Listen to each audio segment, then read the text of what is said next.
across the UK, on DAB+, on YouTube, on the app, on your mobile, the home of common sense. This is Talk.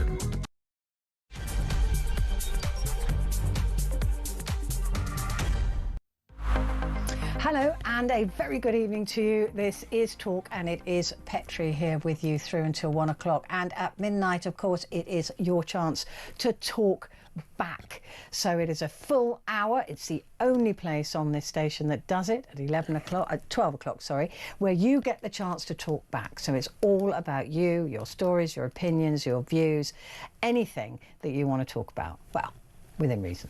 So the conversation I want to have with you at midnight is, well, it's about Prince Andrew. And, oh no, the man formerly known as Prince Andrew. He is just Mr. Andrew Windsor now, and he has had his royal title stripped from him, as we know. That was done last week by the King. He's still 8th in line to the throne, but it's all over for Andrew. It couldn't get much worse, could it? Well, except today we find out that he's going to have his final military title stripped from him as well. So that's going to go. And there's even talk about removing from him his medal for the Falklands, his campaign medal.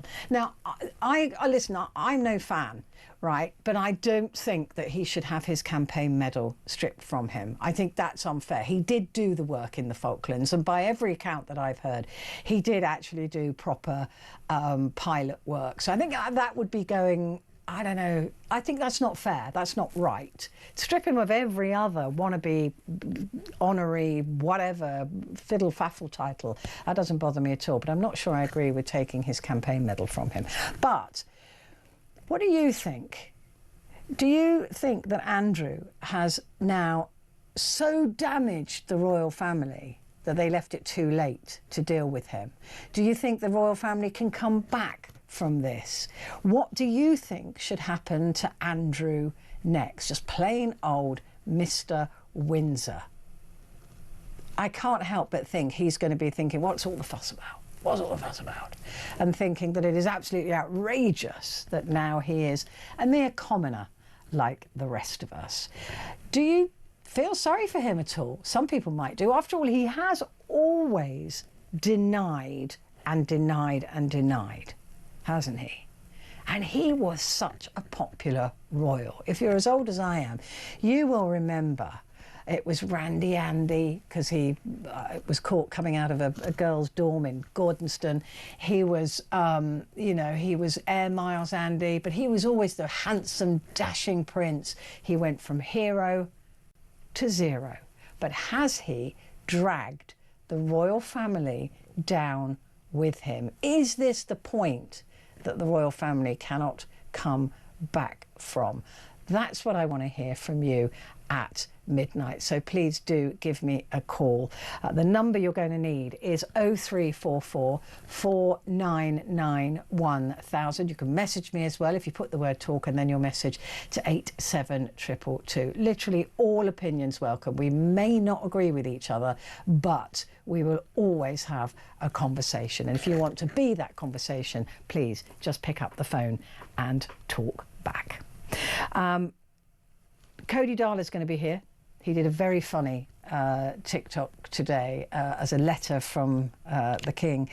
But unfortunately, I can't play it to you because there are far too many swear words in it.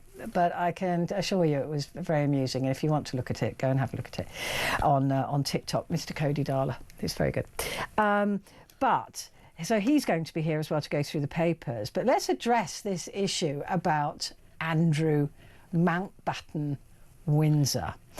As I was saying, the King's brother was stripped of his royal titles following pressure about Epstein, and also his ex-wife's friendship with Epstein as well. All of it is a bit muddy, isn't it? It's all a bit grim. And like I said, finally, his final military title is being looked at being stripped from him now, from advice from the King, and even talk about his Falklands medal. But how did Andrew fall so spectacularly when he was once so incredibly popular. Well, joining me now to discuss this is Tommy Bateson, international royal commentator. Tommy, great to meet you. Thank you so much for joining me. Lovely to see you, Petrie. Thank you. Good to see you. Hero to zero. I mean, Hero to zero very quickly. Really Absolutely. is, isn't it? And I think we were talking about this in the newsroom and saying, I don't think people realise just how spectacular, in a bad way, this has been, both for the royal family, and for him personally. Yeah, no, completely, exactly. You know, he was born Andrew Albert Christian Edward Mountbatten, and he was born in the Belgian suite at Buckingham Palace. Schooled at Gordonston. You know, he was zero. He was straight away the hero. And then he graduated, and then he did serve in the Falklands, like you said. And he was also appointed a Knight of the Garter in 2006, which, you know, that just shows how important he was to the Queen, to the royal fold at the time. That means, to people who don't quite, that basically means that he could stand in for the Queen if she was unavailable. So it was that is incredibly important. She could. No, exactly. He could it's replace limited her. to 26 living non-royal members, and then you have honorary royal members as well. But he was also a Council of State up until very recently as well, where he was only just removed a few years ago. And I think that was the kind of key indication that, right, the palace is doing something and that they'd like to change the view that's being given out to the world as well. When we look back at his younger years, when he was incredibly handsome young man, I think. I'm not sure he's aged well, but he was incredibly good for a royal. I mean, no, exactly. Yeah, you look at him in comparison to, you know, Edward and Charles, and he was the handsome one. He was. You know, he was on the page as a tattler, and people were wanting to see what he was up to and see the life he was leading. You know, so he was the star of the royal family. He was also considered to be, I mean, he was the spare, so he could, you know, be the playboy prince, which he certainly was, whereas Charles couldn't, and as William really couldn't with Harry. But like you said, he was in Tatler, Vogue, you know, every party, every posh girl thought they were going to marry him, and like I said, the Queen's favourite. Yeah, no, exactly. He was. You know, it was never really confirmed, but officially, but you could always kind of guess that he was the Queen's favourite. In, you know, he built Sunningdale Park, and he was given the land to build Sunningdale Park, and that just proves he wasn't given some old castle or some old thing to do up. He wanted to do it his way, which I think in effect kind of does show us exactly kind of where it started to go unfold. But, you know, like you said, he was the popular one that went everywhere. You know, he was skiing off everywhere and in the French Riviera, and, you know, who can blame him? They're places that I'm sure you and I would like to go and do things like that for. Yeah. But then he met Fergie.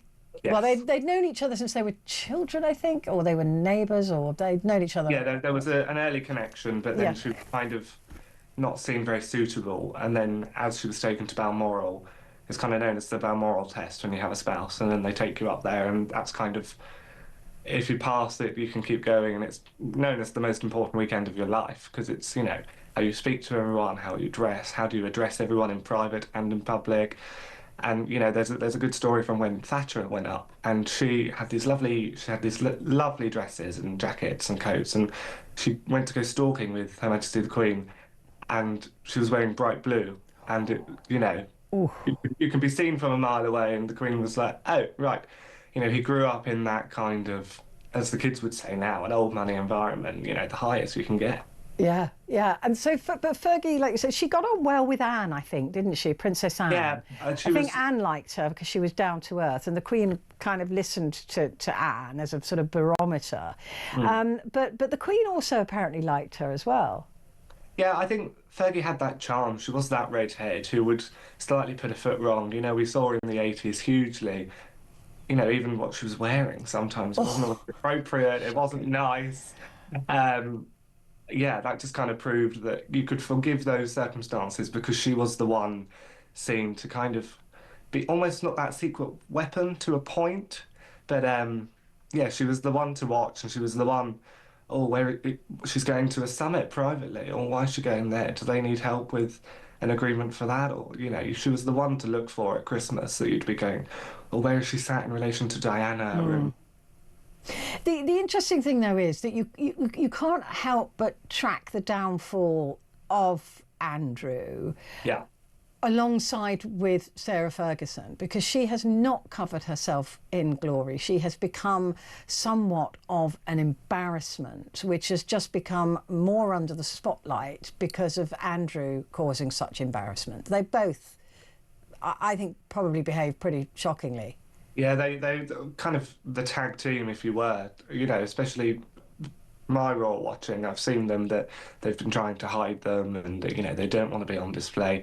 We've got pictures at the moment of the Duchess of Kent's funeral, and you can see when they walk out of Mass that he's trying to talk to Prince William, and William covers his hand, trying to scratch himself to not be seen to be speaking to Andrew. And I wish I knew what he said. He probably said, "Don't talk to me in public." Yes, well, there was a really charming moment that day as well between Lady Gabriella Kingston and Kate, and they were seen holding hands with her year, which hasn't been the greatest. So they were trying to play the family card, and they're at a family funeral and they're there to support everyone, but you don't want to be seen you wouldn't want to be seen in public with Prince Andrew when Andrew wins a Mountbatten. There's an occasion from the Queen's funeral. There's a really bad camera shot that you can see overlooking Windsor Castle, where he's hugging the girls, his two girls, Beatrice and Eugenie, and you can see a few other royals in the distance, and they are keeping their distance. They don't want to be in the same frame as him, in the same shot as him, just for that reason. I mean, it is very interesting when you consider that, look, Andrew was always denied the crime of which he's been accused of. We know that the Queen gave him £12 million to pay a woman that he claims he doesn't remember meeting, so it all smells a bit off. But there's been no confirmation of that. There's been no proof of that. He wouldn't present himself to America to trial. He still won't. My money would be on. To even questions, why would he? But yet the royal family have very much decided that he's too toxic. Now, either they know something that we don't know, or they're just erring on the side of caution, or they're cutting off a cancer. Which do you think it is? Well, I think when you look at from when his HRH got taken off him, well, not taken off him, but... That was 2008, wasn't it? I believe it was slightly later. Yeah, 2010 because maybe. he became the trade envoy in about 2011, and I think that kind of had a few reasons to do with it. He was Duke of York, as you say, because he was that party boy, the spare. The Duke of York traditionally is always given to the second son or the spare, and in that case he's kind of run with that, and he's had this party boy lifestyle that you can't deny looking at. No, well, I mean, I don't know how both of them have got. It was 2022, by the way. I apologise. Oh, yeah, I thought it was far later. But both of them have had this voracious appetite for money, which has been their downfall, right? The cash for questions, not the fake shake and all of that, which was humiliating for the royal family. Is it too late for them? Have they managed to cut him off in time? Personally, I'd say it wouldn't be too late, because they're acknowledging the problem. Charles is the monarch. He is doing, in respect of not his mother's wishes, I would say, but he's carrying out the things possible in order to keep that family going and to keep it going as the best monarchy in the world, the biggest monarchy in the world.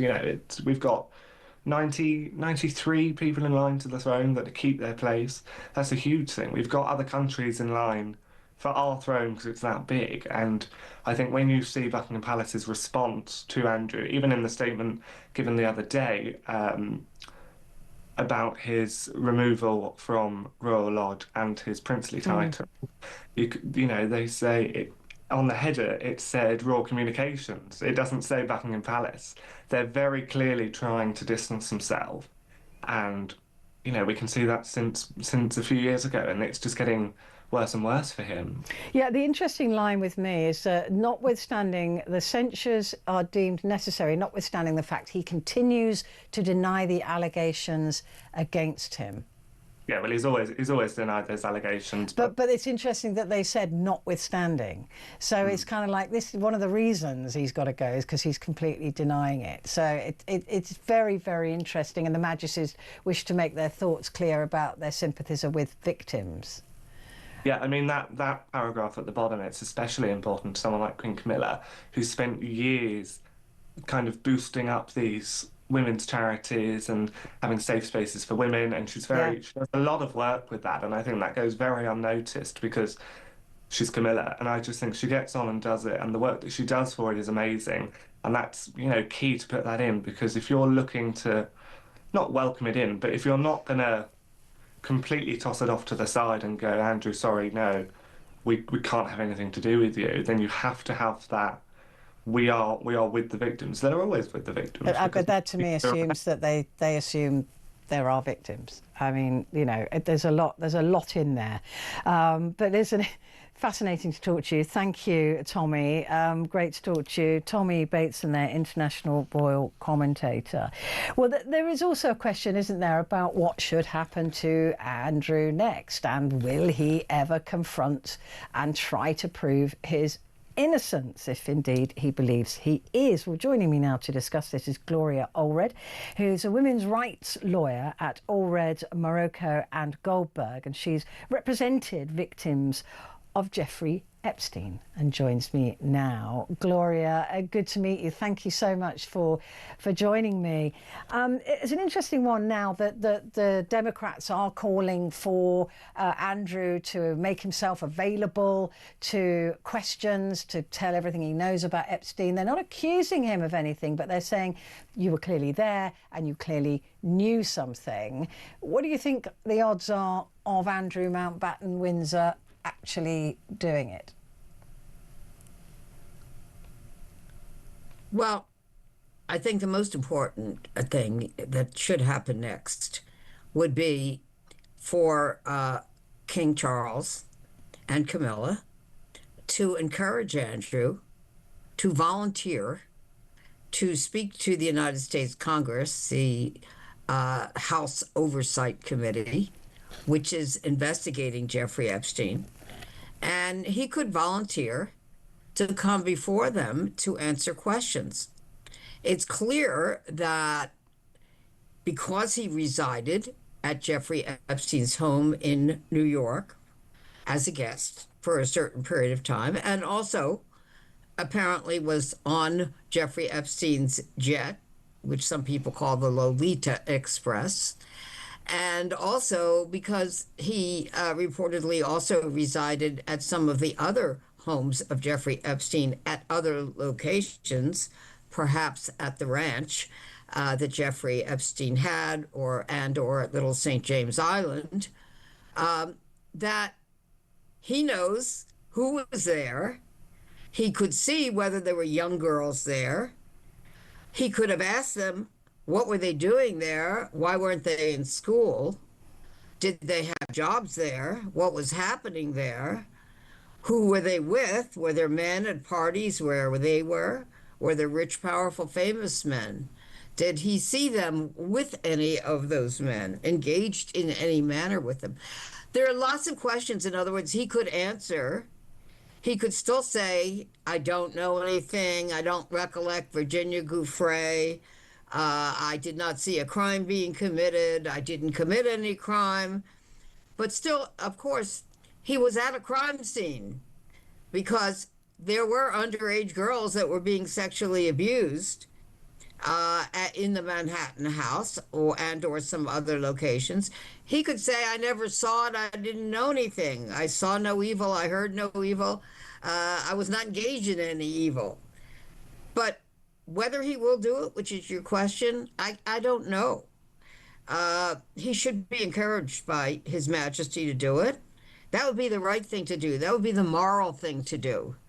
And then it'll be up to him as to whether he decides to do it. I don't know whether the committee would subpoena him, but certainly he could volunteer, as many people would, even if they're not a prince or a former prince, just because they would want to help find out who was at a crime scene and who might be guilty of abusing children.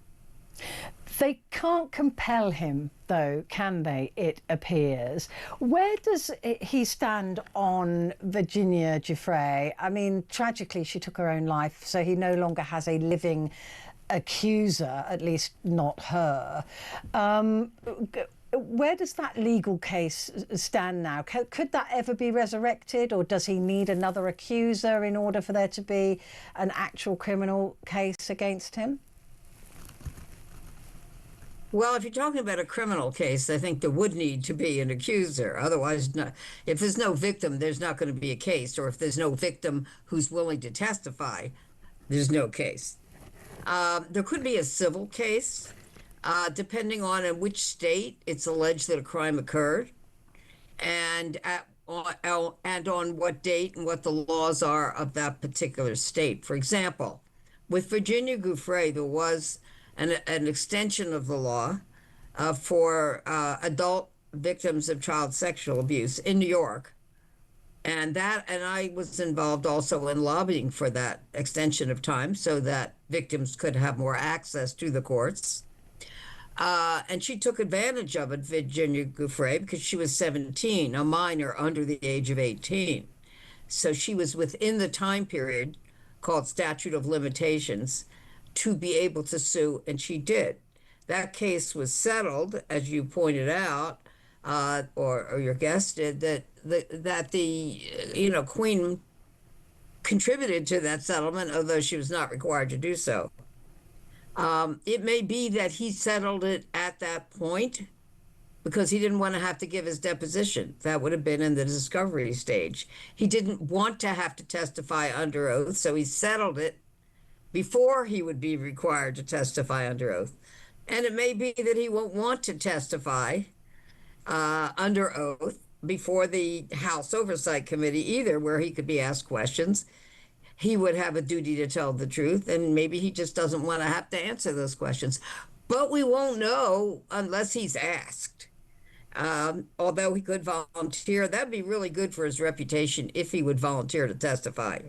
Yeah, they're saying he could testify on Zoom, basically. He could testify from here with a lawyer present if he so wished. He wouldn't even have to make the journey.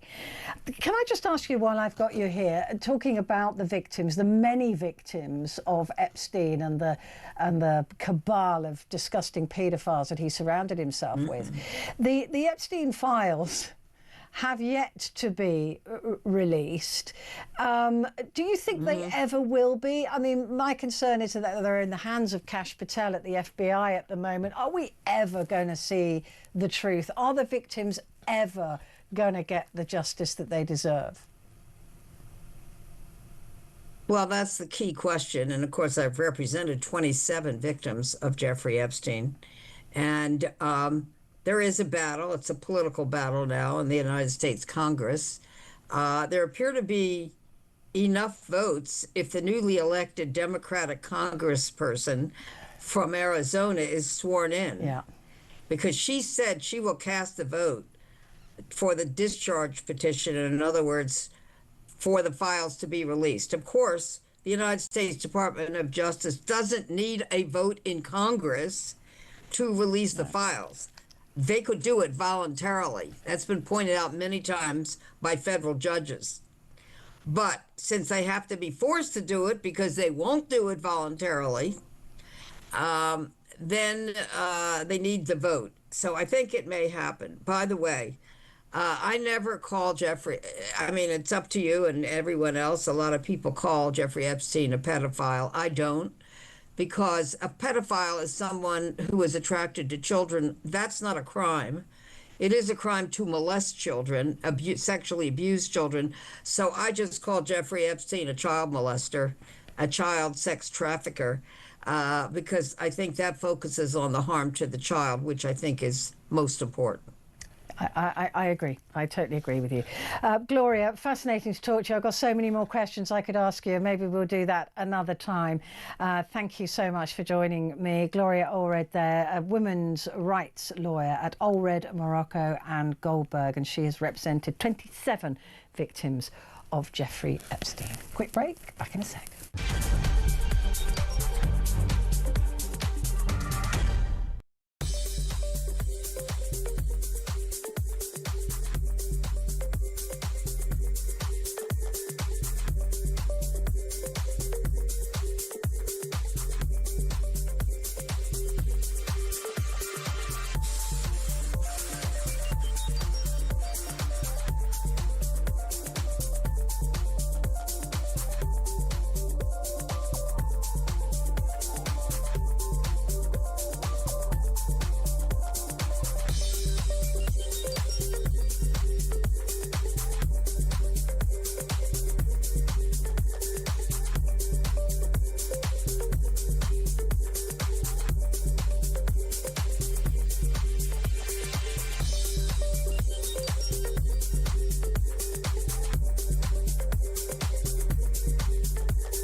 across the UK, on DAB+, on YouTube, on the app, on your mobile, the home of common sense.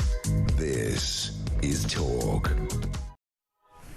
Hello there, this is Talk and it is Petrie with you. Of course, coming up at midnight, it is your chance to talk back. And I hope you have much to say about Andrew, formerly known as Prince.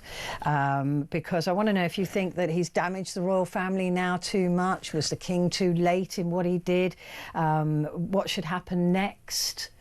You know, a lot of people already saying, well, he's not officially done anything wrong, apart from being incredibly arrogant. But do you feel sorry for him at all? Some people might. Give me a call, 0344 499 1000. I'm joined now by Cody Darla, who is a comedy writer. And like I told you earlier, go and look at TikTok. It's very funny. We couldn't play it, but it was very funny.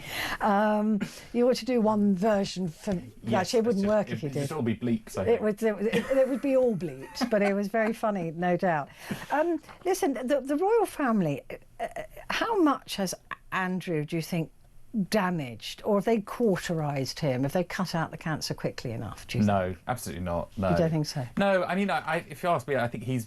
name me one year in the 21st century where he hasn't been an embarrassment. I mean, he was a trade envoy for 20 years that he spent... 10 years that he just spent trying to line his own pockets. Miles Andy, he was becoming called. friends with dictators and autocrats. And I just struggle to see, I was reading all the articles over the weekend and I got to like my 5th or 6th article about Prince Andrew and I just had to sort of throw the paper aside because I'm like, we really do need to be talking about other things, but I appreciate it's a big story. But as far as I can tell, there's no new information that's really come out in Virginia Giuffre's book. It's not nothing, really, nothing no. new. No. So I think it's incredibly delayed from King Charles, who we know is a ditherer. Absolutely, no, it's far too late. There's no new information, and you can say, you know, it's all of this, the wording like he denies it all. But I mean, he certainly acts like a guilty bloke. He's already settled £12 million using his mummy's money, aka taxpayers' money, for to settle a court settlement for a woman he claims not to know. Yeah, claims not remember meeting her. Yeah. I mean, yeah, he's certainly acting like a guilty man, but in no law in any land has he been found guilty of anything, this is why I find interesting the letter that came from the King and Queen, you know, basically saying our thoughts are always with the victims. Yes, yeah. And the suggestion, notwithstanding that he has never, he's always denied everything. And to me, I mean, reading between the lines, Your Majesties, they're kind of saying, you know, what everybody else is thinking, right? It's just like, well, if they're saying they're with the victims, then they are suggesting there are victims. Yes, exactly. Yeah. And of course there are victims of Epstein, but were they victims of Andy's? Well, it's also safe to say there would have been a criminal case if he hadn't settled out of court. I know it was a civil case, but I mean those things progress. So they do. And now, of course, he hasn't got an accuser because she's dead. But what do you think are the odds on him volunteering to talk to American senators? He's a commoner now, like the rest of us, so I don't understand why he doesn't have to abide. They can't? They can't compel him. How come? I think it's because he's not... I mean, he's not American. If he's in the Epstein files, then there would be an argument, but they would have to release the Epstein files. I see. And then there'd be an argument for subpoenaing him. But this is all hearsay, and he was there and he wasn't there, and, you know, none of it has really been proven. They've asked him to volunteer, basically. Yeah. I think they've got a snowball's chance in hell. No, again, it's sort of, if he were an innocent man, you'd think he'd be doing everything he can to help the because as the lawyer I was just talking to was saying, Gloria, she was saying, look, you know, he was in his house, we know that. There are images of him waving goodbye to some very young girls that were leaving the house.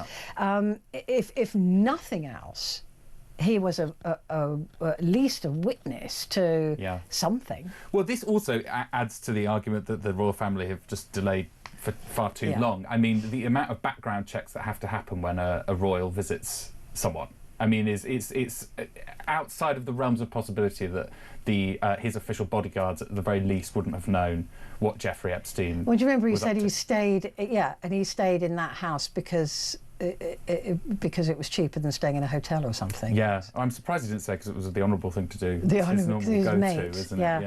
Yeah. It's extraordinary. But also, as I was saying to Gloria, that actually Fergie's just as, you know, they're mucky. Yes, of course. I mean, Grubby. now they're both not royal, so I don't know why we don't put them up in a council house. I don't know why they have to Because get they one have of to these. join the queue. That's true, actually. Well, they should join the queue. Yeah, they should. They should. I agree. Well, she's got her own property that the girls bought for her in some posh part of London, so Oh, she'll be really? all right. Oh, yeah. she'll be fine, It's then. rented out at the moment. I'm sure they can build a man cave for Andrew Mountbatten Windsor. Andrew Mountbatten Windsor. Right, let's. So that's what we're going to be talking about at midnight. And if you do feel sorry for him, that's fine. That is your view. Give me a call. I'd love to hear what you make of all this, because this is you're my litmus test for how I feel about something. 0344 499 1000. Your chance to talk back.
Across the UK, on DAB+, on YouTube, on the app, on your mobile, the home of common sense.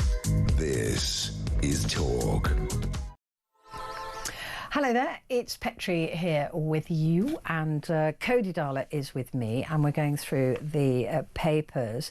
The police are now facing questions, says The Sun. The police last night faced questions over a suspect 24 hours of knife mayhem before the alleged attack on the Huntingdon train.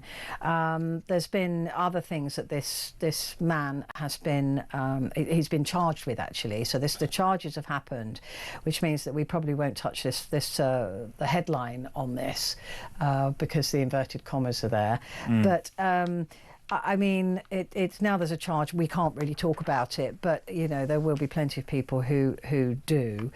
So that's the Sun front page. The Times, again, going. Police failed to catch a rail suspect a day earlier.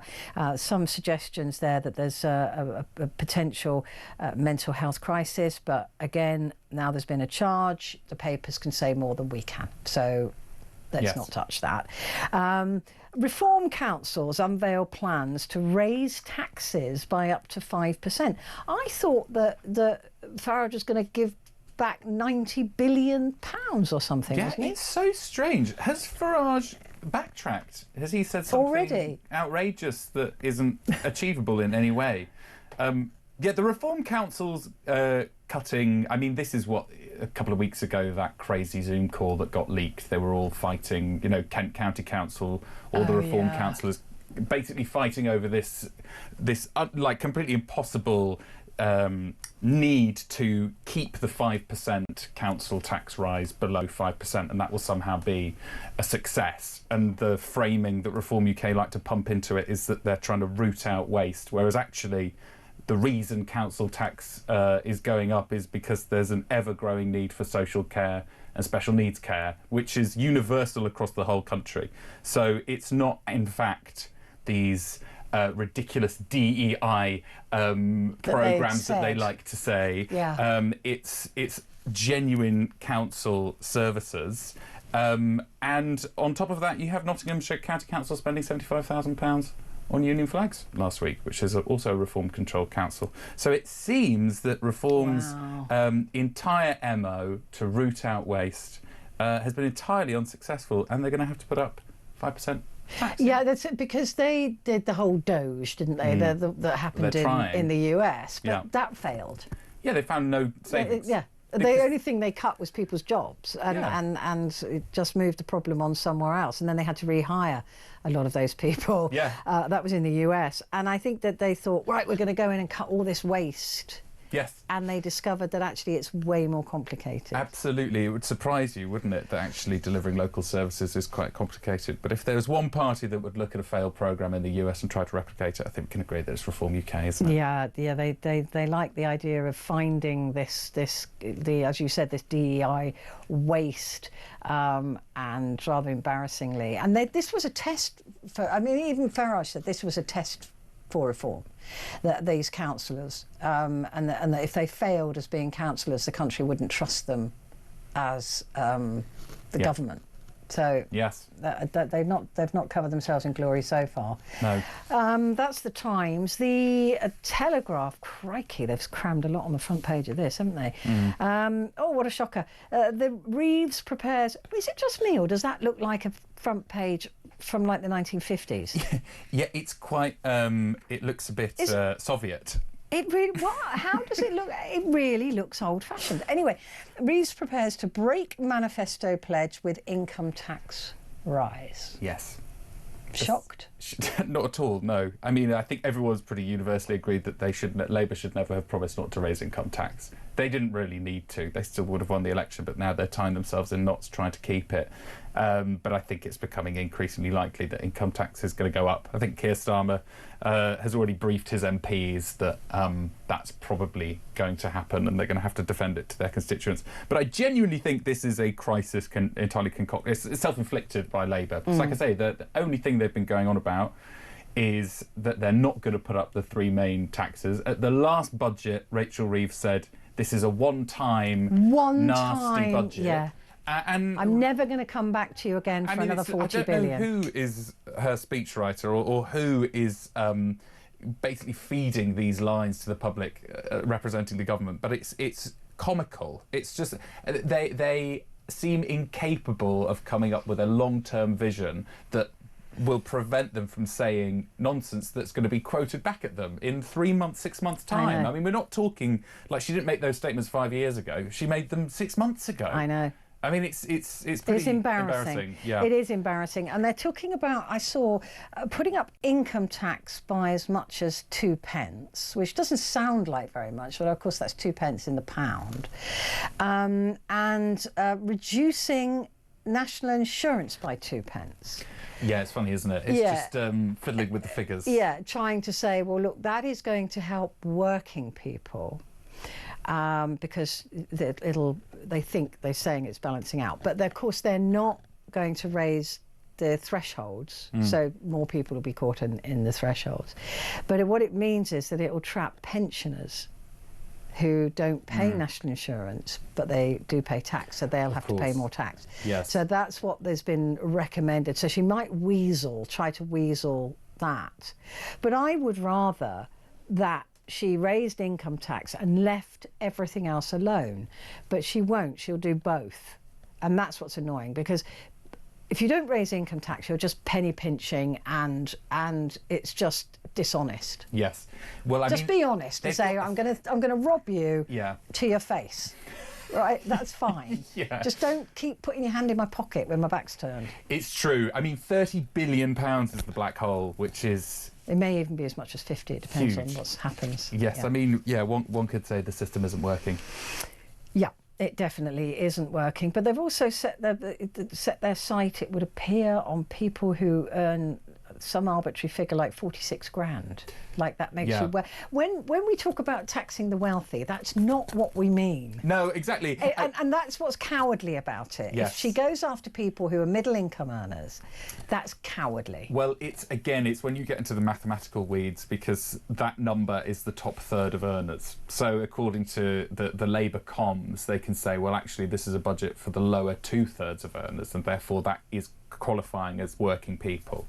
Whereas actually there are plenty of working people in the top third as well. And like you say, it's becoming... I mean, I think this is why the Greens are doing so well, is because it's becoming increasingly clear and unpalatable in equal measure that there are the real people who sit in their 12-bedroom townhouses in Mayfair are getting away with paying no tax, while the rest of us, or if you're lucky enough to be in the top third, you're having to pay more. Which, I mean, but if 46 grand is the top third, then there is a bad lot of salaries going on. That's a whole other argument that companies don't pay people correctly. I mean, you talk about that. Most people on benefits are in work. Yeah. So again, this is a yet more evidence the system in its entirety doesn't work. When we said tax the wealthy, that is not what we meant, and that is not even close to what we meant, because as you said, there are people who have got way more money than that, who are going to get away with it. Yeah. BBC's Trump bias exposed in memo leak. Presumably they mean anti-Trump bias, do they? No. So the Telegraph is saying that the BBC Panorama documentary misquoted Donald Trump, his speech before the Capitol riots, to suggest that he was more active in his language to encourage the Capitol riots, whereas in reality he wasn't encouraging them. He was asking them to march peacefully. So if you ask me, this is an utterly nonsense story from the Telegraph that is somehow trying to suggest that Donald Trump had no hand in the Capitol riots whatsoever. Why they've chosen to put it on their front page, I think, only serves to confirm that it's a publication that seeks to only push ridiculous culture wars issues when there are plenty of other more important things going on in the world. Yeah, also most of the media is anti-BBC, apart from the BBC itself, of course. And even then it's guilty of being anti-BBC quite often. Yeah. Publishing choking porn online to... What? Publishing choking porn online to be illegal. I can't even read that. What does that mean? So it's pornography featuring choking. Oh, right. Yeah.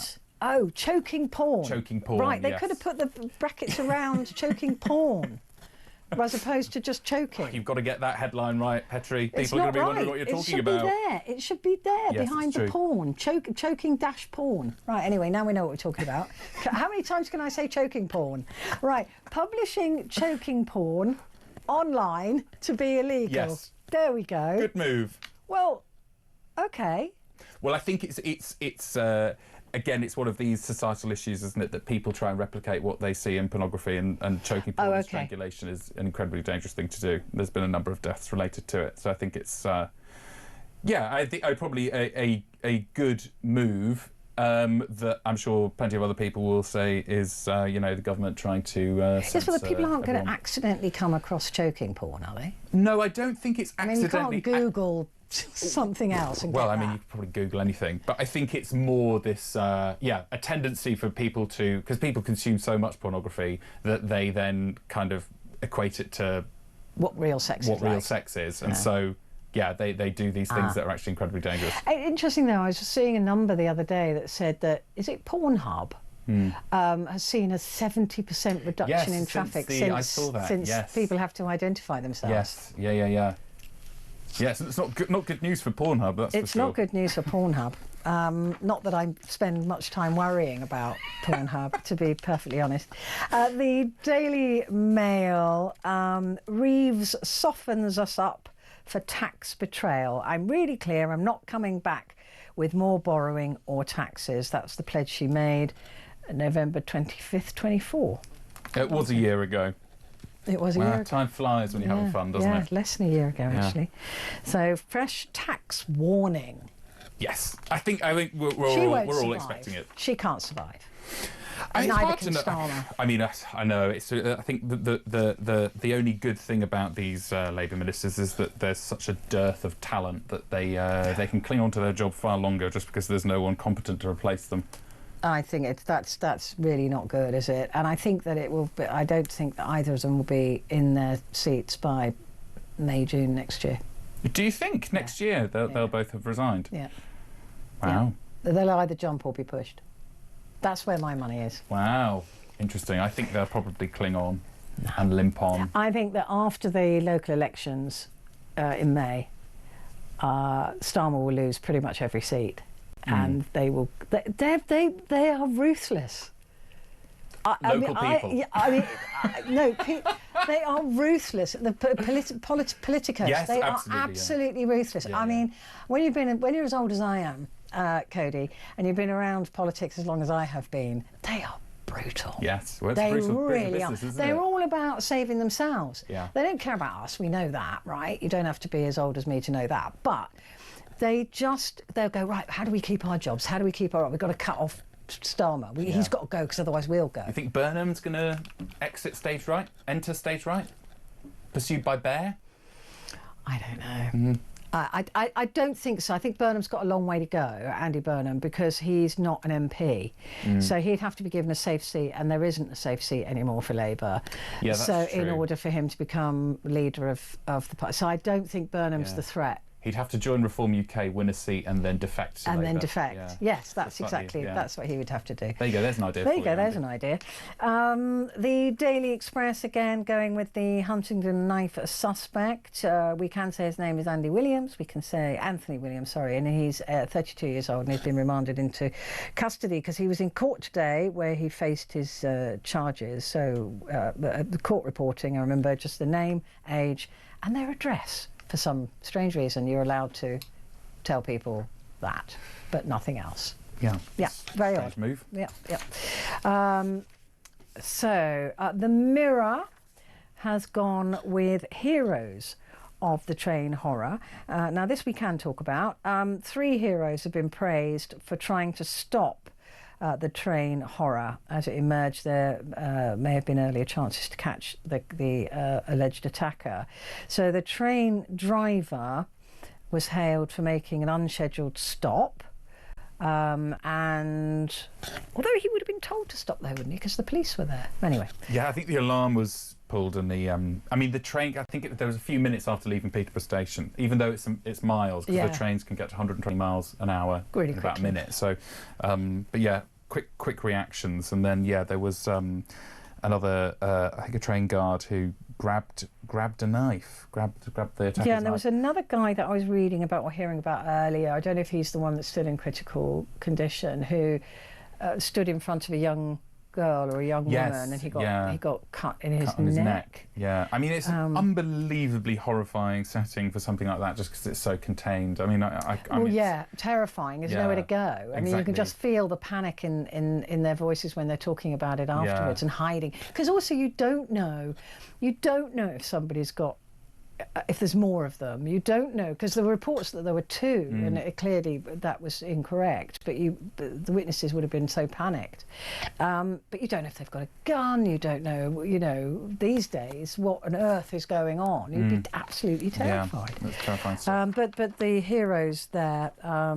It's good to know that people will still step up in face of such horrific circumstances.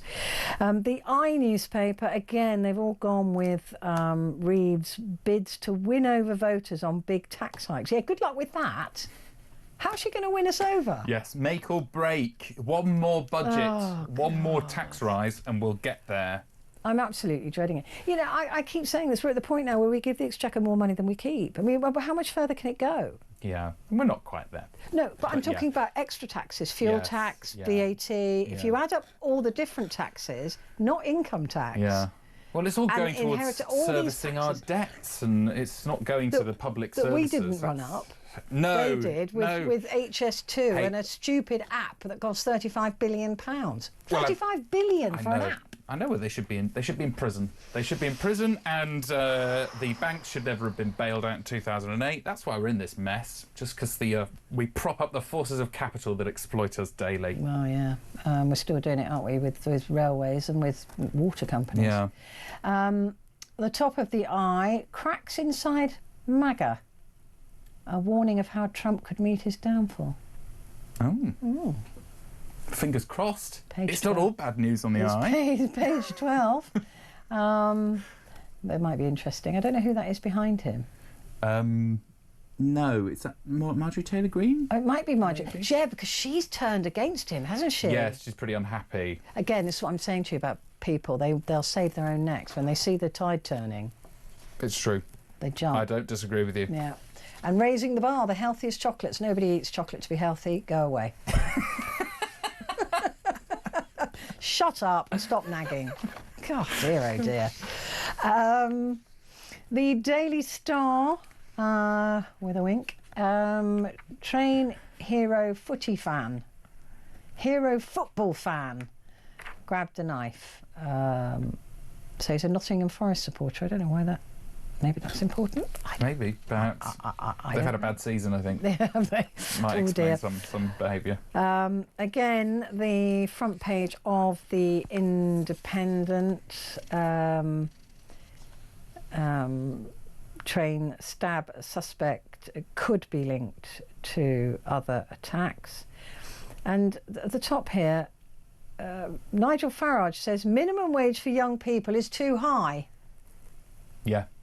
What? We've had it too good, young people. Yeah. Way too good. 0 hours contracts, low salaries, no hope of getting on the housing ladder.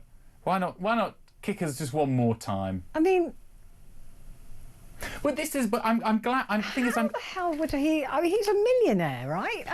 But I'm glad he's starting to say things like this, because this is Reform UK's vision for Britain: a dire, austerity-led, public service slashing vision for the country. But people don't believe that. They don't believe. Whenever I say to people he wants to sell the NHS, they go, "No, he doesn't." No, well, exactly. But the more he does speeches like he did today, where he backtracks on his manifesto pledges, he says things like the minimum wage for young people is too high. It's not. The immigrants are the red herring. They can talk about immigrants all they like, but the real policies that will damage absolutely every single person in the country, bar the super rich, are these kinds of policies that he's starting to leak out now as he's getting more and more airtime.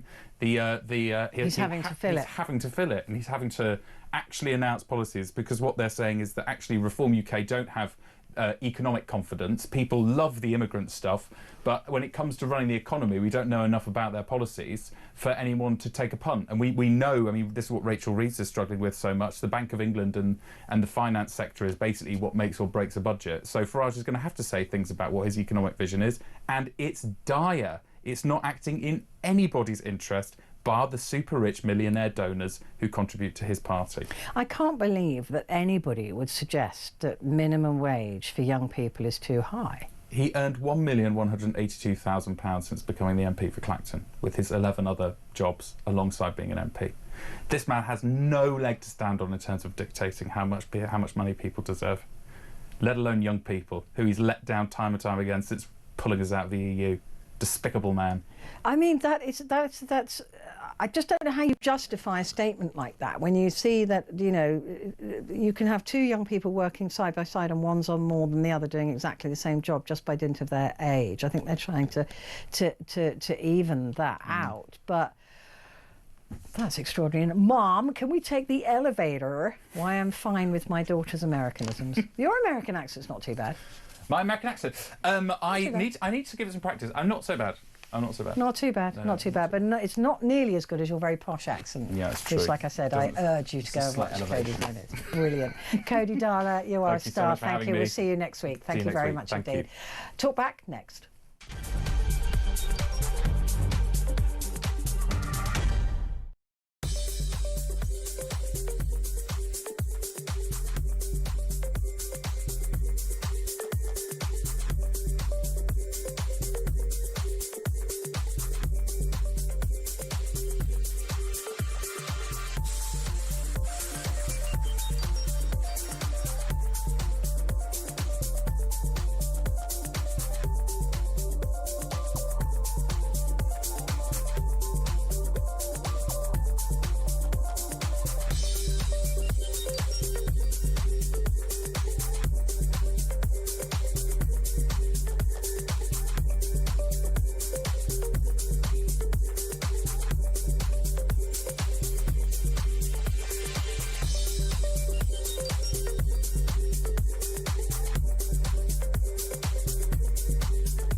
across the UK.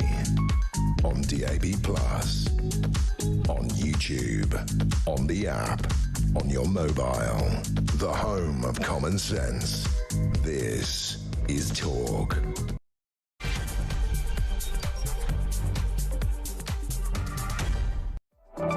Hello there and welcome to Talk Back. It is your chance to use your voice, right? Your opportunity to literally talk back.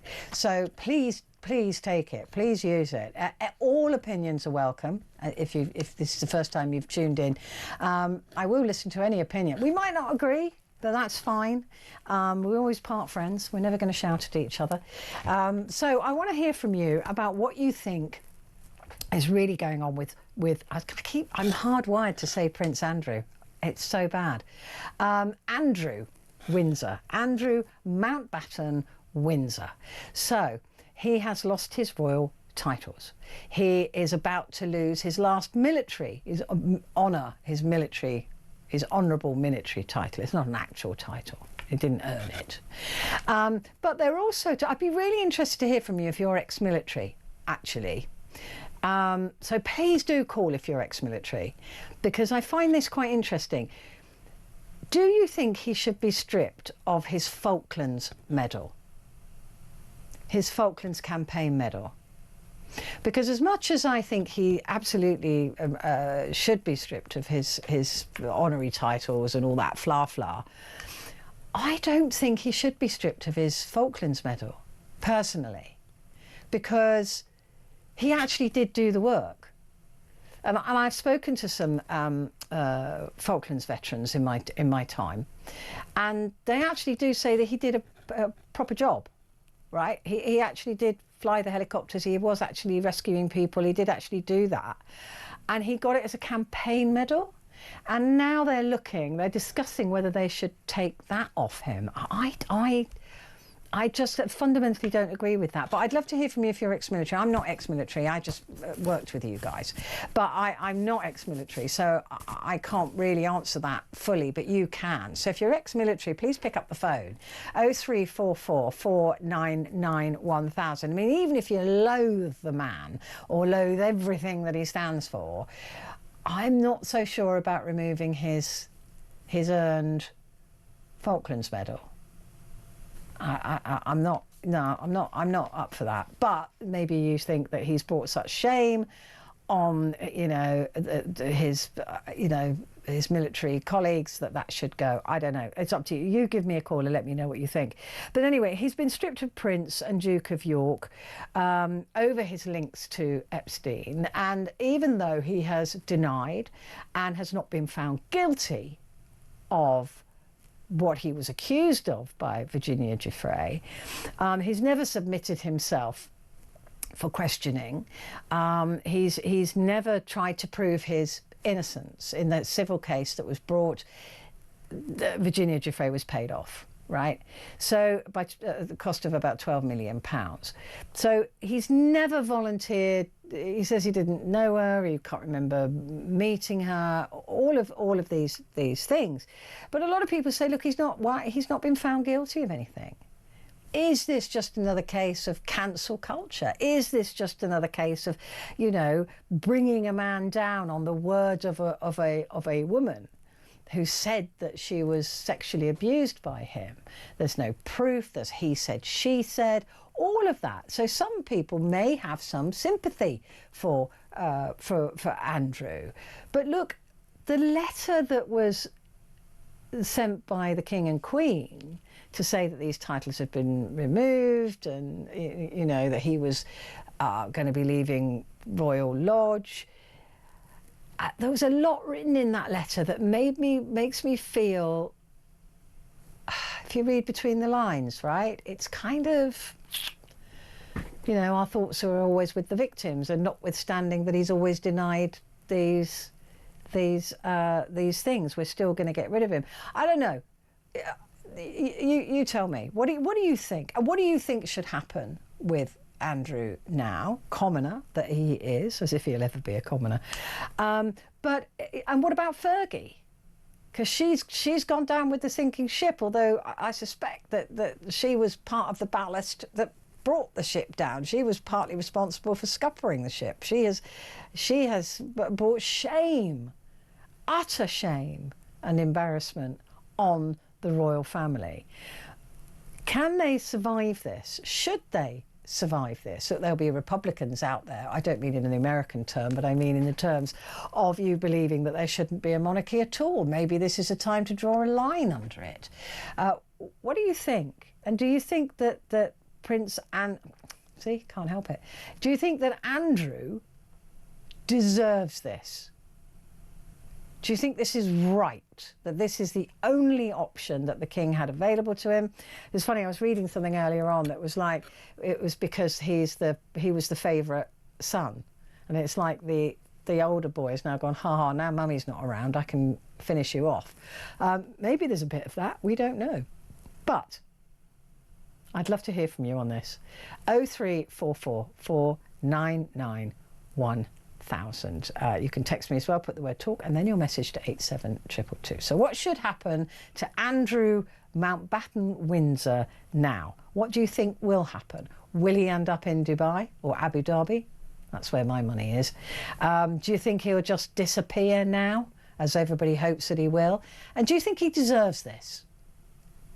That's the question, really. Like I said, he's denied everything and he's not been found guilty of anything. Doesn't mean he isn't, but he has not been found guilty in any court of law or any civil case or anything. Do you think he deserves the way he is being treated? Give me a call.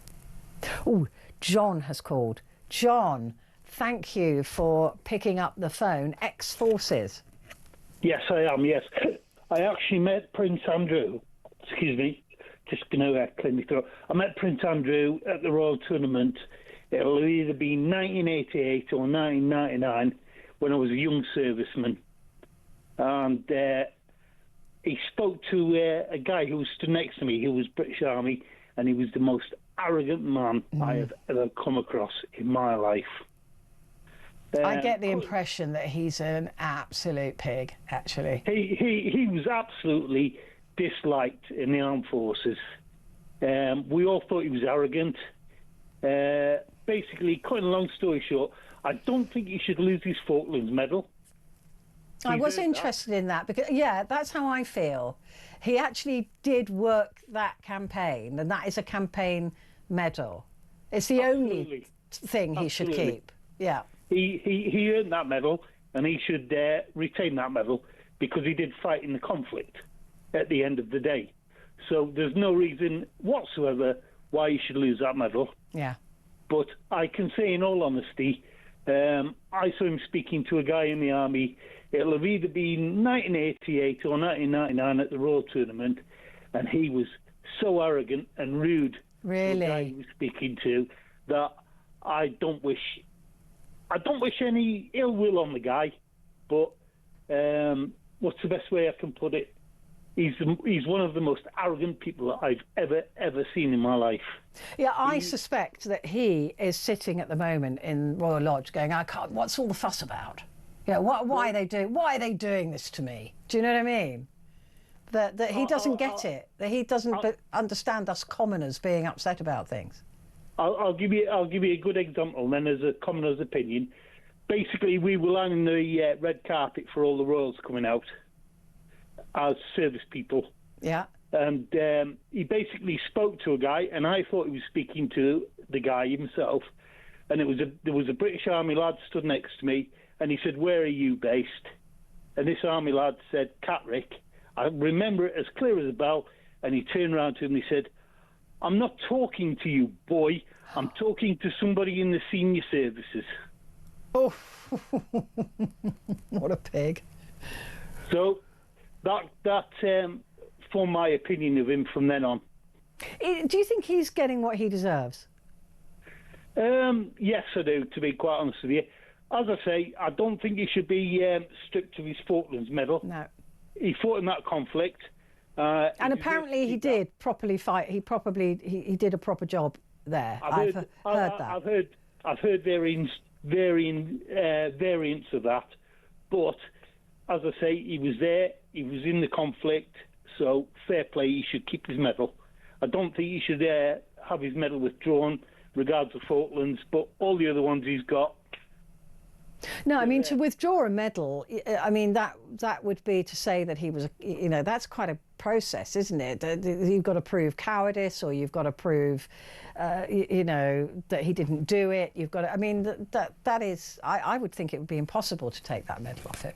Well, the simple fact is he was in the Falklands conflict, and he flew a helicopter during the Falklands conflict, so he shouldn't be stripped of that. Yeah. That's pure. That's absolutely down the line. He was there.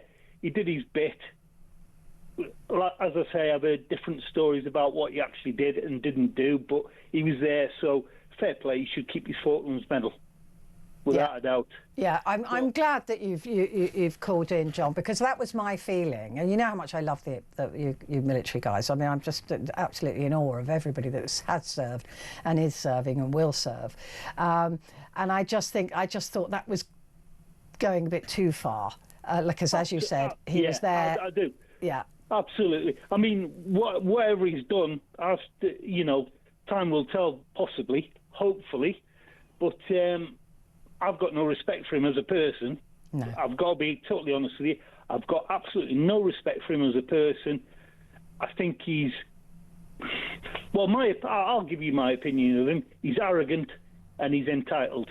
But, as I say, I don't think he should lose his Falklands medal. That's sort of... what's the word for me? It's taking the point away from why you get awarded a medal. I agree. It's not something you can just give and take.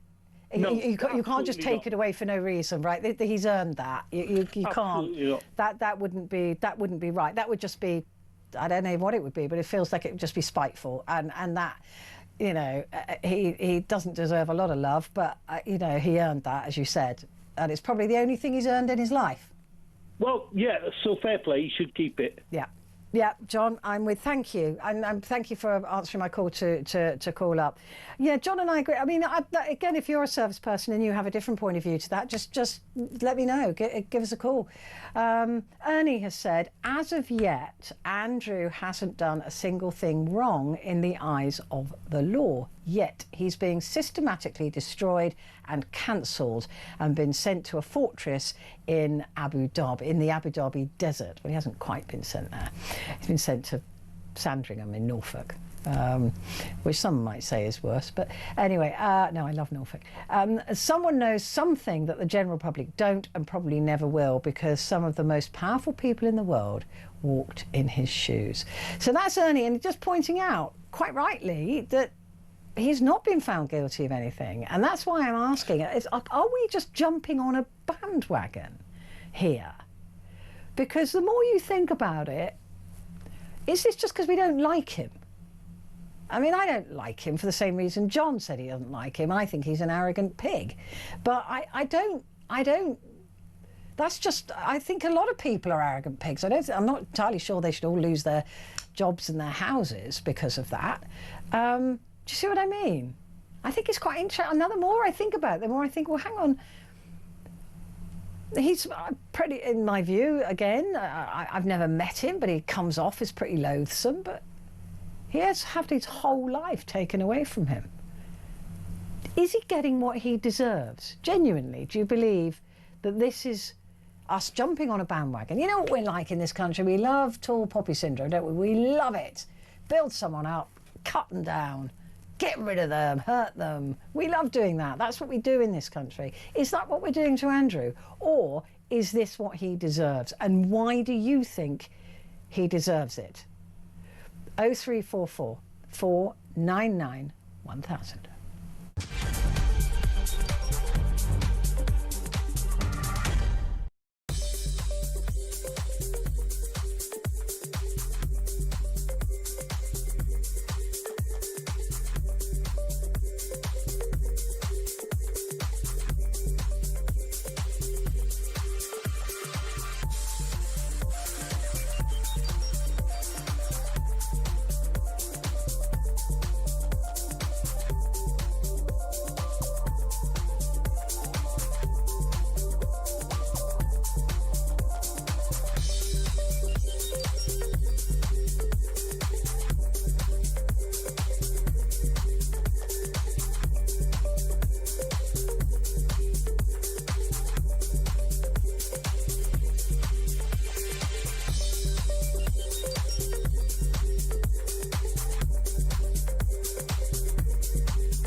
across the UK, on DAB+, on YouTube, on the app, on your mobile, the home of common sense.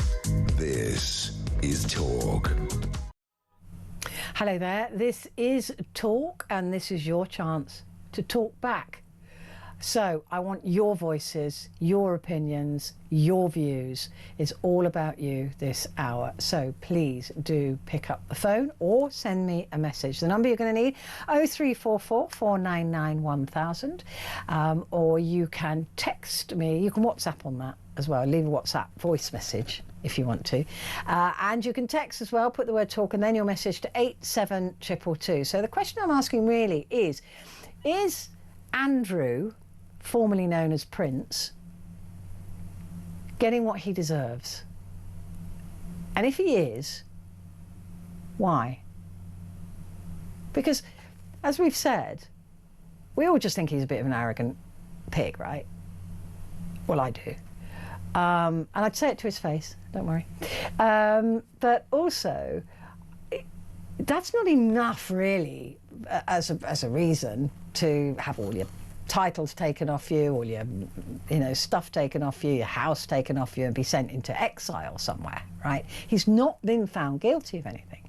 He has just been cancelled for a very dodgy friendship with an incredibly dodgy man who was a child trafficking sex abuser, right? But that's all, if you like, in inverted commas, he's guilty of, is having very poor taste in friends. In terms of the law, as Ernie was saying, right? He's not been found guilty, he's denied everything. So is that enough to have everything taken off you? Do you think he absolutely deserves it? And why? And not liking him probably isn't a good enough reason. There's plenty of people we don't like, but you can't just cancel them. And he has been cancelled. I mean, this is taking cancellation to a whole new level.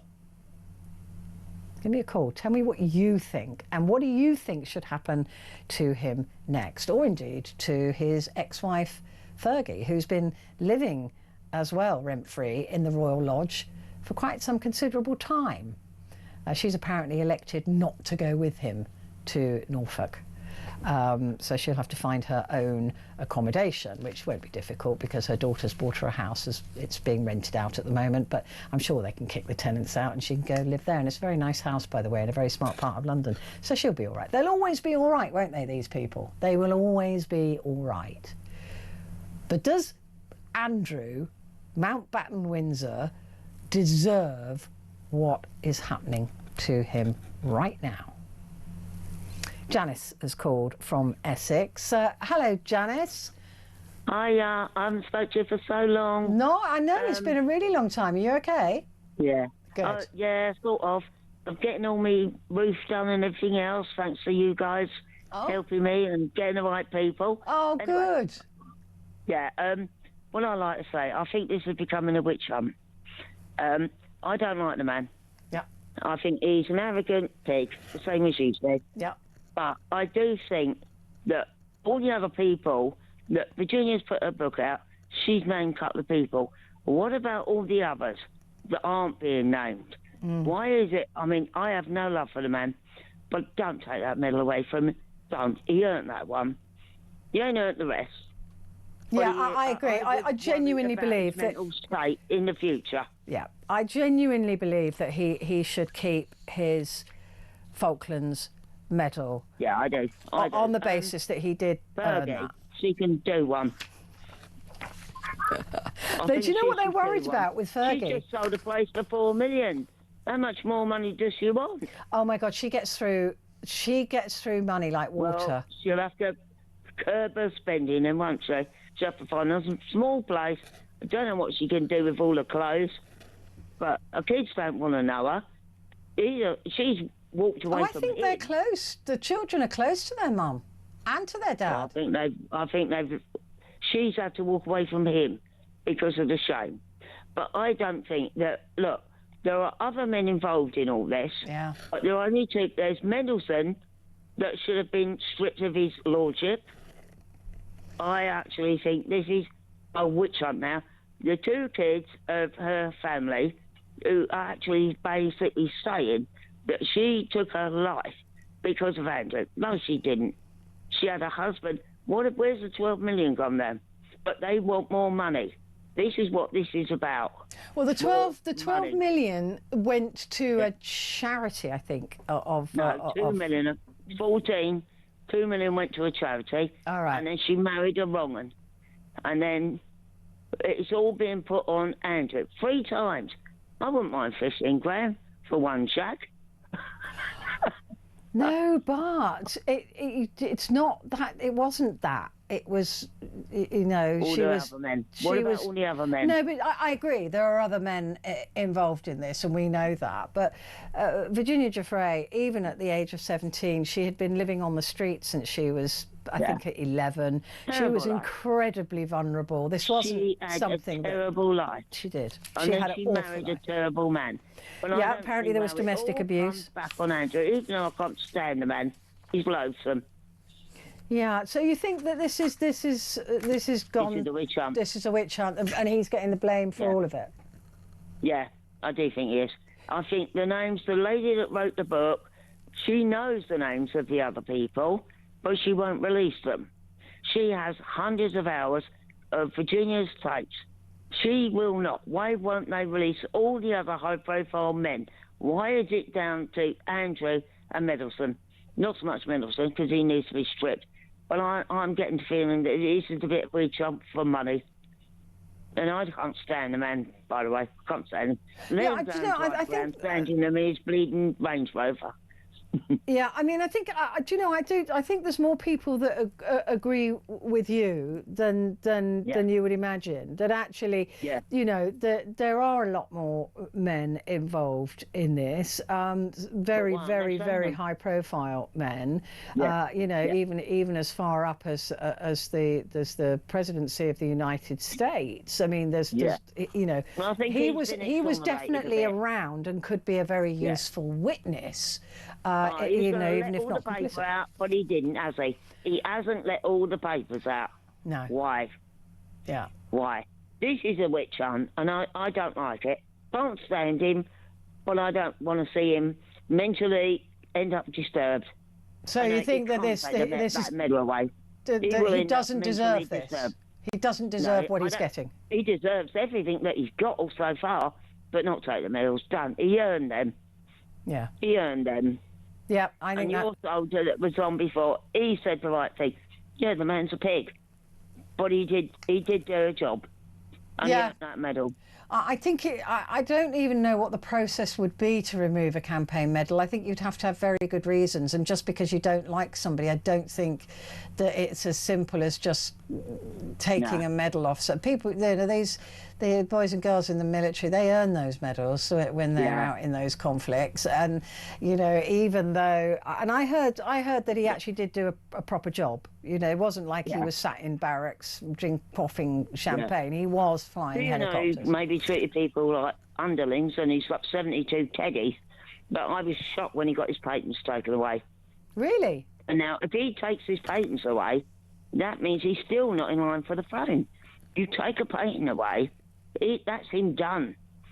That's him finished. Well, they haven't removed his anymore to him.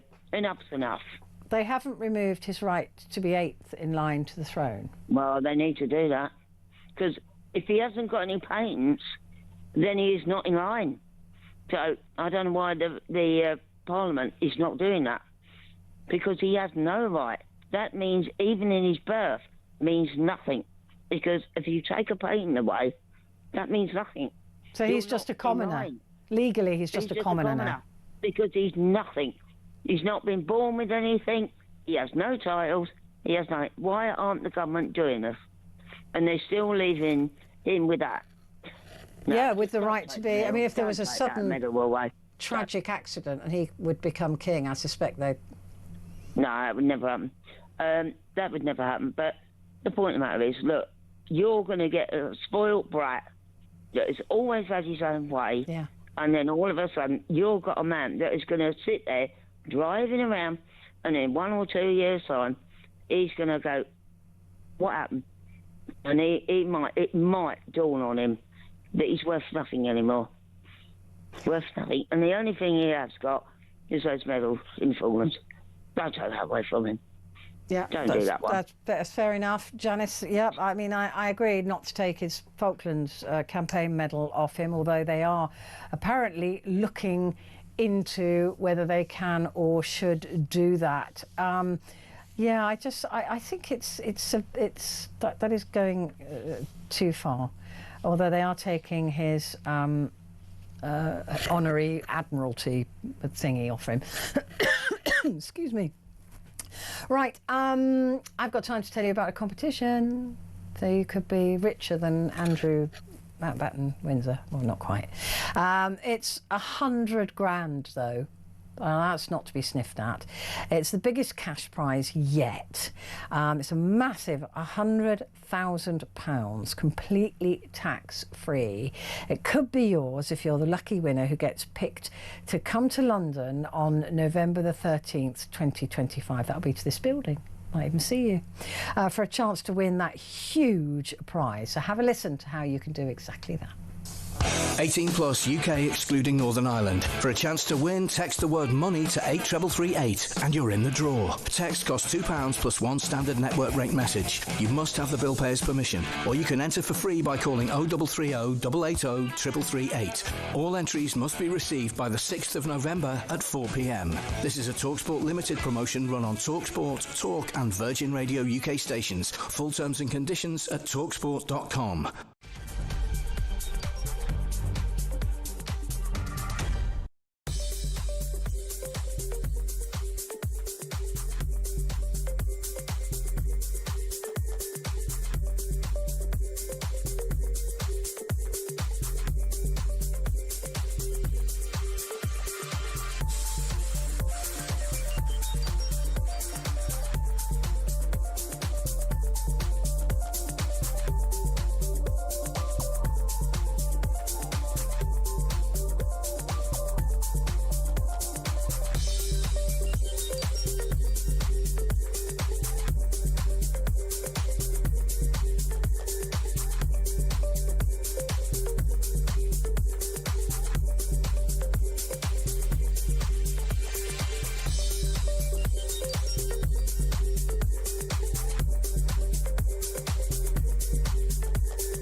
Across the UK, on DAB+, on YouTube, on the app, on your mobile, the home of common sense. This is Talk. Hello there, it's good to have your company. It's Petrie here with you, and this is your opportunity to talk back. It's a full hour, well, it's half an hour now, but it's a full hour every Monday, Tuesday and Wednesday where you get to have your say, where you get your voices heard. And we're talking this morning about Andrew Mountbatten Windsor. And Andrew could lose his Falklands Medal after being stripped of his rank.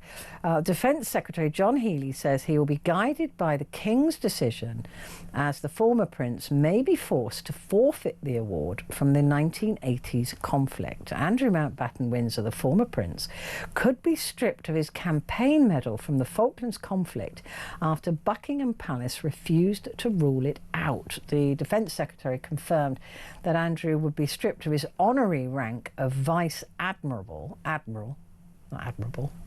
definitely not Admiral, Vice Admiral, his last remaining honorary military title. John Healey said the department was working to remove the rank, which was awarded to Andrew on his 55th birthday in 2015. It's understood that the Ministry of Defence has been instructed to work pace to enact the change which is made at the advice of the king. Now, I don't think that the king would recommend that his brother, maybe he would, lost his campaign medal. And I don't think he should. I think that he did earn it, right? He was there, he did fly helicopters, he did rescue people, he did do his job, and I don't think that's probably the only thing he's ever earned in his life, right? I mean, he's never earned anything but that. And maybe he should keep it. Some messages here. Jenny has said, it's enough to ban Andrew from public life and strip him of all titles on his bad judgment alone. I think he's a liar. How else would you explain the $12 million payout? Because he could. I mean, don't forget, this is a very entitled man, because he could. Not all of us could get that sort of money together, right? And he could. So why not pay your way out of an awkward situation? It doesn't mean that he did it. I mean, a lot of people say that is an indication of guilt, but you know, that's just what we think. He's always denied it. He's never been found guilty of anything, which is why I'm asking, do you really believe that he's getting what he deserves just because we don't like him and we don't like the people he hangs around with? I mean, he has lied.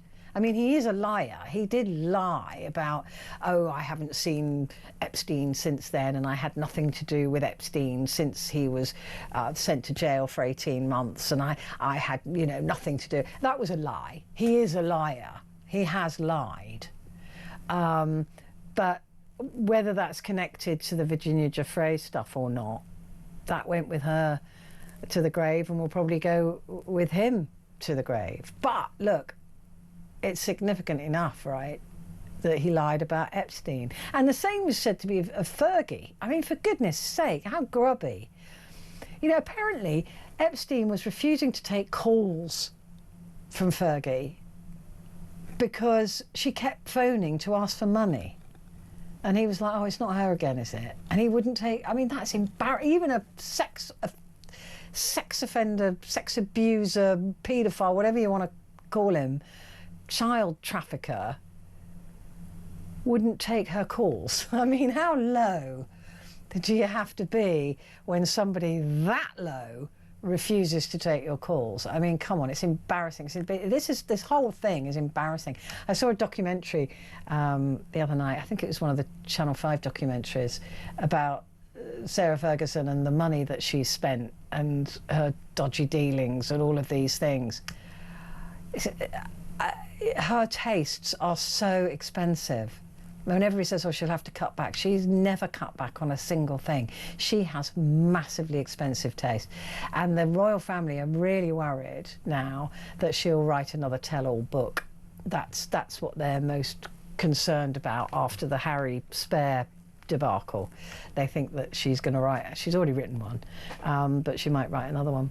So I'm just asking, do you think that Andrew Mountbatten-Windsor is getting what he deserves, that you have no sympathy for him? But why?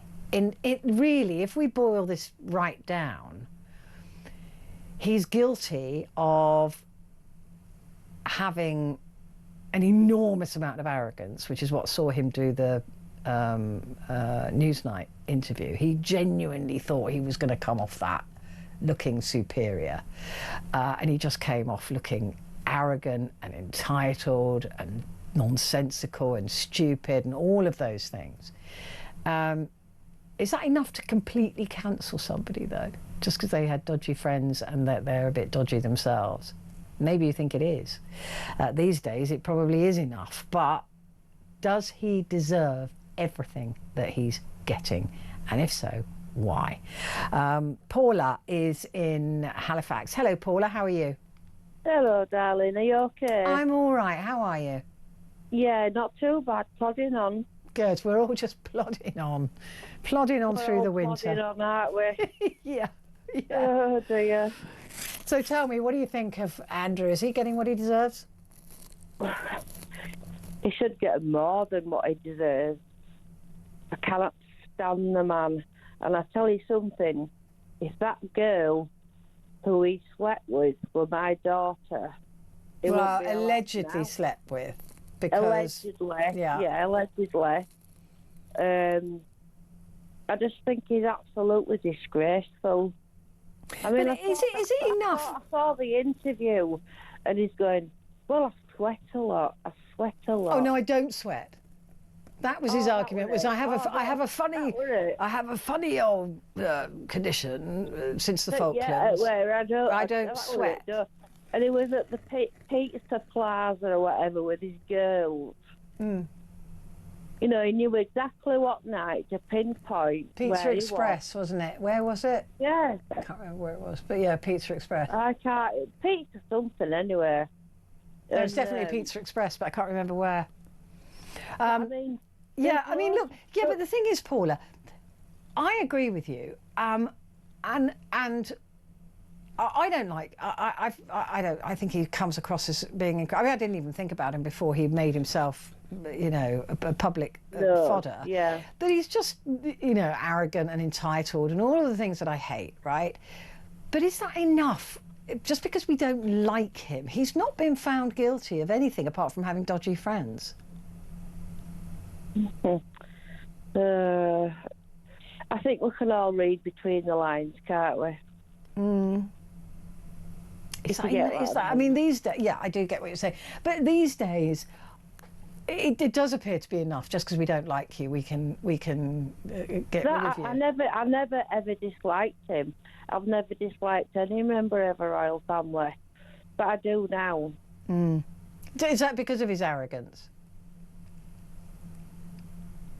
I don't think I can say on TV. No, you probably can't without any legal. I don't want to get sued by Andrew Mountbatten. No, and I don't want to get cut off. No.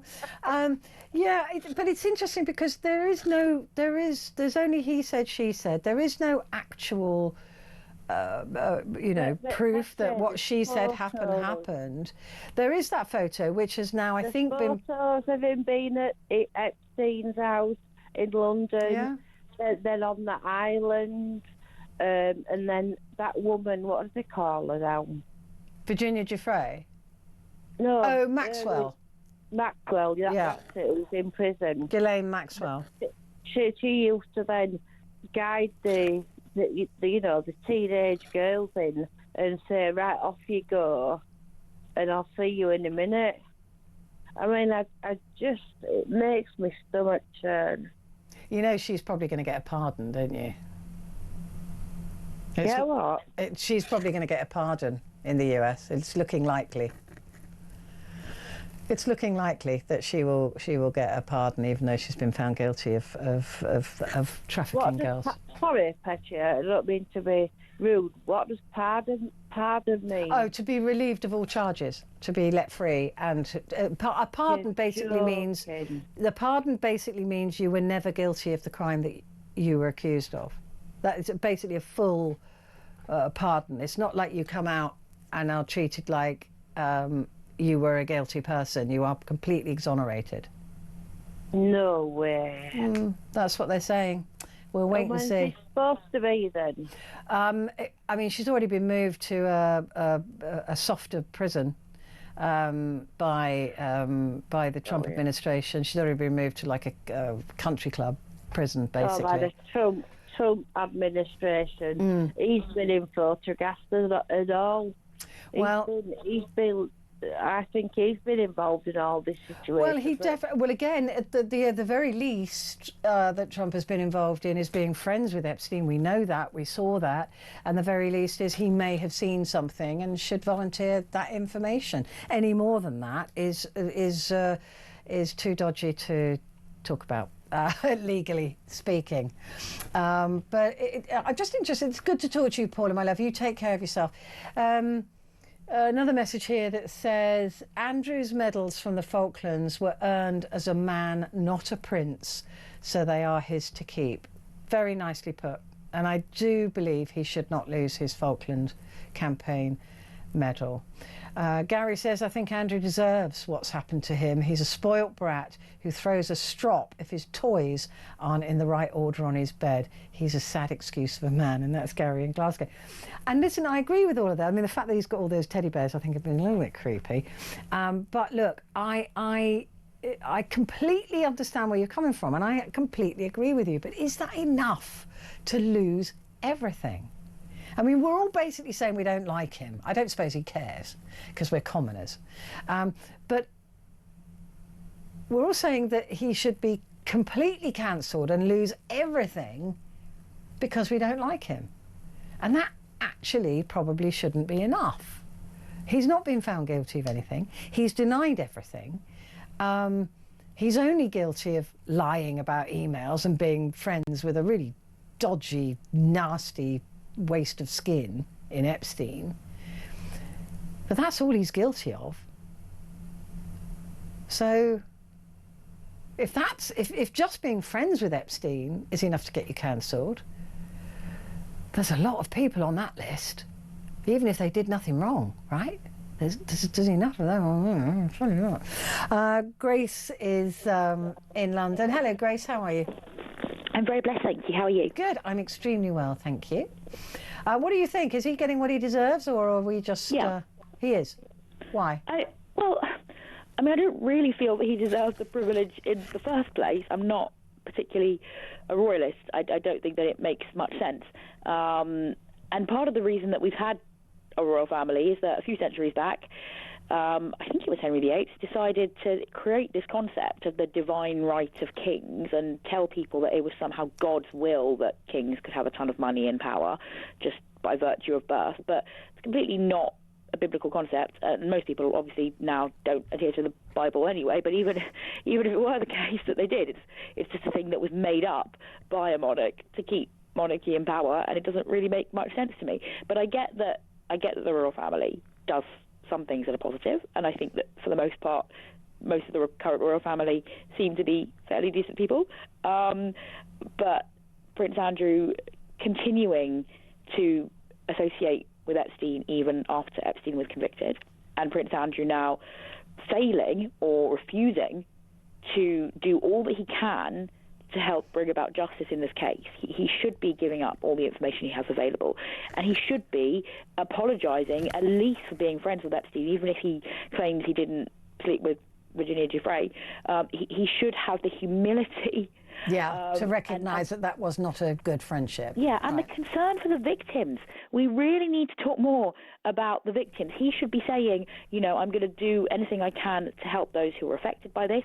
And frankly, the money that's going to be spent on him living a lavish lifestyle should instead be going to helping girls in our world who are vulnerable. We personally can make a massive difference if we sponsor a girl, because it's incredibly low cost and cost effective to sponsor a child, and you can really change a life by doing that. And the amount of impact that could be made if all of the money being spent on keeping him in a lavish lifestyle were actually going to help girls around the world who can't access education and who can end up in forced marriages and therefore likely raped. We should be talking about helping girls, here and beyond our borders who need support. Instead, we're just, having to put up with this very arrogant individual who shows no remorse. Yeah, I mean, I would agree. I would agree with that, but that would take for him to be less arrogant and entitled in order for any of that to happen. He should be volunteering to do that, but he won't, and he won't volunteer to help, even though he can sit in his new home and do it on Zoom. He doesn't have to travel anywhere and to offer that support and help, and maybe that's what did for him in the eyes of the Queen, who is a fierce protector of women. She works a lot with domestic violence charities. She always has, by the way. This is not just a new thing, and is incredibly supportive of women and girls in that regard. And maybe that was what made them decide, well, look, you're being so arrogant about this. You're not helping. You're not doing anything. Grace, lovely to talk to you. Thank you. I've got to go because I've got to go to a break in a second, but I've got some information for you. Don't forget that from Monday, the 1st of December, our talkTV app will be closed. It will be disappearing. But there is a new one. Make sure you download the Talk app, so without the TV bit. Download that now from wherever you get your apps, and that will see you all right. But from the 1st of December, talkTV app will disappear, but the Talk app will be running. Quick break, back in a sec.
Across the UK, on DAB+, on YouTube, on the app, on your mobile, the home of common sense. This is Talk. Hello there, this is Talk, and this is Petrie, and this is your chance to talk back. And you have been. And I've got a couple of messages here. We've been talking about Andrew, formerly known as Prince, and how things are just going from bad to worse for him. He's lost his home, he's lost his Prince titles, and today it was announced that he would lose his last remaining honorary military title, that being the rank of Vice Admiral. And also, the suggestion is he could be stripped of his Falklands campaign model and medal. And I think that so far, all of us have agreed, really, that that's the one thing he should be allowed to keep, because he did earn it. He did fight in the Falklands in the 1980s as a young man. He was a helicopter pilot for the Navy, and he by all accounts that I heard, he did actually do the work, right? He didn't just sit in barracks quaffing champagne, having his toes sucked. Oh no, that was his ex-wife, wasn't it? But anyway, he did earn it, and I think it's probably the only thing in his life that he's ever actually earned. And I think he should keep them, the Falklands medals. Catherine said, I think the royal family had no choice. I've been asking if he deserves what's happening to him. I think the royal family had no choice. They have been patient with Andrew and have asked him to move out from the lodge. They did ask him nicely, didn't they? And to actually do the right thing. They gave him that option and he simply didn't take it. He's selfish. He's an absolute embarrassment with his obnoxious arrogance. He simply doesn't represent the monarchy or the country in the highest sense at all. and he needs to go. And I think all of those things are true. If they are good enough reasons for him to be got rid of, I'm with you 100%, and I think they are. I think he is selfish, I think he is obnoxious, I think he was asked to do the right thing, and I think he refused to do it because he is arrogant. But he's not been found guilty of anything. Joanna says, Andrew has fallen further from grace than Edward VIII. I was saying that to my sister before I came into work today, who socialised with Hitler and Nazi hierarchy. It makes you wonder what's coming down the road.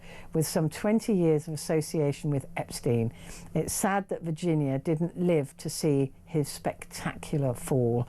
Interesting to remember that Abu Dhabi has no extradition agreement with the US. Very good point.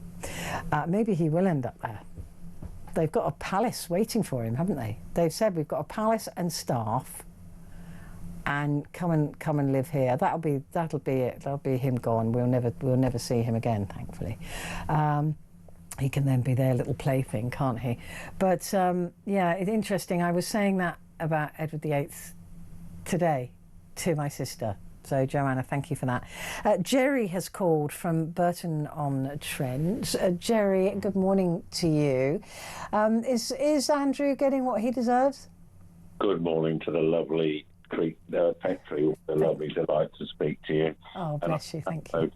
I've downloaded the app, so I've taken your instructions. Good man. That's what we like. I like a man who does what he's told. You really have that delicate balance of carrot and stick, which I'm sure that you've experienced over time. I just wish my dogs would listen to it. That's all I wish.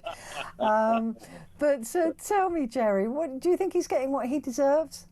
Well, I think we have to all accept that taking medals off him is nothing short of vindictive. I can't think of a precedent for it. No, I can't either. And I think, you know, when you think of entitlement and all that sort of thing, all the robes of office from his royal connections is fine. But, you know, even as far as him giving evidence in the States, I'm a bit surprised by how everyone seems to think that he's refusing to give evidence. He's the one that wants to make a settlement. He made the settlement without considering that you've got to take on board the firm, the royals. And what would they really say if he said, well, I'd like to, because initially he did say he'd be happy to support the FBI or whoever and go over and provide evidence. But then he backtracked, seemingly. I think it's because the firm stepped in and said, well, look, hang on, it's going to have a ripple effect on us. You can't possibly go through that. I think Her Majesty stepped in and said, we've got to deal with this. Don't forget the mantra for the royal family is, what is it? Never complain, never explain. Yeah, true. And the Queen was a fervent believer in that. And I suspect you're right, Jerry. I suspect that there was a lot of pressure, you know, around a table saying, look, we can't let him go in front of a jury because we saw him in front of Newsnight. I mean, he was a bumbling fool. He made a right show of himself. So in front of a jury or, a hearing of some kind, he would have embarrassed the royal family beyond repair, I think. I don't think any royal member of the family would accept or agree to do that. They just don't explain those sort of things and become that widespread in the public eye. And I imagine he took the decision to go on the Newsnight programme all by himself against all the advice that was allegedly given to him. And so that suggests, well, he had the one chance to do what he thought he'd do. They saw that and thought, God, if you make such a mess with an interview on Newsnight, there's no way you're going over to the States and giving a great big spiel. But it doesn't. Do you know, he walked out that interview thinking that he'd done brilliantly. He literally, I've got witnesses that were there, said he was like, I'm really happy with that, that's great. Like, what? He's so deluded. So it just has to follow that he may well have wanted to go over and give his version of events, but the firm said no, Petrie, and I'm astonished no one seems to have taken it from that. No, it's a very good point, actually, and it's one that I don't hear often enough. And I do think you're right. I think that they, but at that point, at the Newsnight point, I think he should have been cut off then. Yeah. I think they've left him to his own devices a bit too long, actually. Well, I suppose it's like damage limitation, isn't it? They don't want to be seen to be overreactive, and I think that's where they're struggling, because are they being proactive or reactive to situations? Yeah. Well, I don't think we can call it proactive unless there's something to come we don't know about. I think that's the trouble, and of course, I mean, who's screaming to take his medals away? I mean, I can't understand that at all. That's odd, isn't it? Do you think that his campaign medals should be taken from him? Certainly not. No. I mean, the worst criminal in a court of law who's done the most heinous things, nobody would see them taking medals. I don't think there's a precedent for it. Well, I suspect it's only if you've lied, cheated, or were a coward, or But even then, you'd get an "I was there" medal. You might not, But I've never heard of a campaign medal being revoked for without very good reason. And just because you don't like somebody is not a good enough reason. I mean, it's not like a robe of office that he'd wear in public or he'd put on his head, is it? So I don't connection. But and like I've been saying, Jerry, it's probably the only thing in his life he's actually earned.